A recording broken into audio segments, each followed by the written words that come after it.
Coucou les amis, j'espère que vous allez bien, moi ça va. Cette vidéo est la continuité de la vidéo sur la story time que j'ai intitulée les causes du retard de langage chez mon enfant. Bon, en fait, je vais vous laisser le lien en bas d'infos, vous cliquez et puis vous allez tomber sur la vidéo.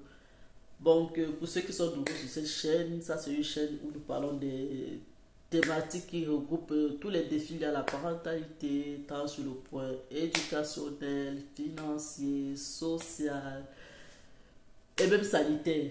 Bref, on parle de tout ce qui est un rapport enfant et parents ici. Donc, sentez-vous la bienvenue. Si tu es nouveau, tu t'abonnes, tu tires ta chaise et tu partages la vidéo, tu écoutes, tu commentes. Bon, c'est un peu comme ça. Blandine, quoi est mon nom? Et je suis maman de 4 merveilleux enfants, il faut le dire. Donc, dans cette courte vidéo, je vais vous donner un peu le diagnostic du médecin par rapport aux causes de l'otite, en fait, chez mon enfant, quoi. Bon, voilà, l'accouchement s'était bien passé, il n'y a pas eu de dégâts. Mais quelques années plus tard, on a constaté qu'il n'entendait pas. Et bon, ce qu'il m'a demandé d'abord, c'est si l'enfant avait souvent trop froid.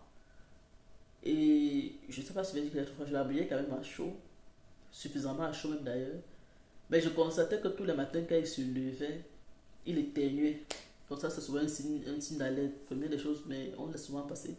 Il éternuait pratiquement chaque fois qu'il se réveillait, même quand il dormait en journée. Il se réveillait, il devait d'abord éternuer. Et quand il éternuait, vraiment la morve coulait. Donc c'était un signe qui montrait qu'il y a une infection quelque part. Donc c'était bloqué, ils ont dit que ça se passe là quelque part à ce niveau. Et c'est ça qui créait chaque fois ce rhume qui ne finissait pas là, quoi.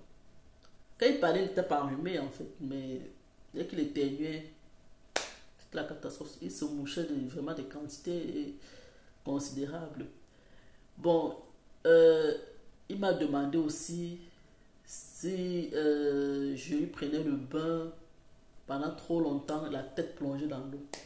Ça, c'est ce que je ne fais pas. Quand je prenais le bain à l'enfant, généralement, il avait que, dans sa bassine, il n'y avait que ce siège-là. Il était couché et je lui donnais son bain de façon normale. Bon, on sait que parfois, quand je te lave, même si l'eau entre dans tes oreilles, après ça ressort. C'est un peu ça. Mais la principale cause, après tout ce qu'il a regardé, il a constaté que le lait était entré dans son oreille. Et là, je peux dire qu'avec ce diagnostic, je m'y reconnais, je m'y retrouve. Parce que vous voyez, quand vous venez d'accoucher, mes chéris, c'est des erreurs qu'il ne faut pas faire. C'est vrai que dans la nuit, quand on veut donner la tête à l'enfant, on est tellement fatigué. On n'a pas le temps de... Tu veux te lever, mais après tu te dis, ah, tu as sommeil, donc tu sors seulement le sein comme ça, là, comme à l'ancienne, là, quoi. Tu mets dans la bouche de l'enfant. Mais quand l'enfant finit de téter, toi-même tu as endormi, le sommeil t'a ramassé. Qu'est-ce qui se passe? Tu t'oublies. Et le sang, lui, le sang coule en permanence. Tu vois, même quand une femme allait, même quand elle est sous la douche en train de se laver, le lait est en train de couler. Donc quand toi tu as fini d'allaiter, de donner le sang à l'enfant, tu t'es endormi parce que tu es fatigué. L'enfant aussi s'est endormi. Ça dégouline. Parfois, il peut même manger, il est rassasié, mais comme tu n'es pas en train de contrôler, ça dégouline et puis c'est entré dans ses oreilles. Et apparemment, c'est entré en grande quantité. Donc, les minéraux du sang et tous les composants là, ça a fabriqué un truc chimique là-bas dedans. C'est comme ça que ça a bloqué l'oreille. Il ne comprenait plus. Ça, c'était l'oreille gauche. L'oreille gauche était totalement à plat.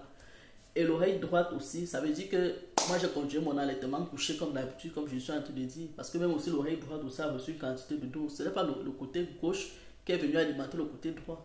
Ça veut dire que peut-être aujourd'hui là j'ai fait le côté gauche, ou bien c'est même à répétition que ça a fait ça. Ça peut faire qu'une fois ça a fait légèrement, 2 fois et tout. Bon, moi, ignorante que j'étais, c'est d'ailleurs pour ça qu'il y a la chaîne ici.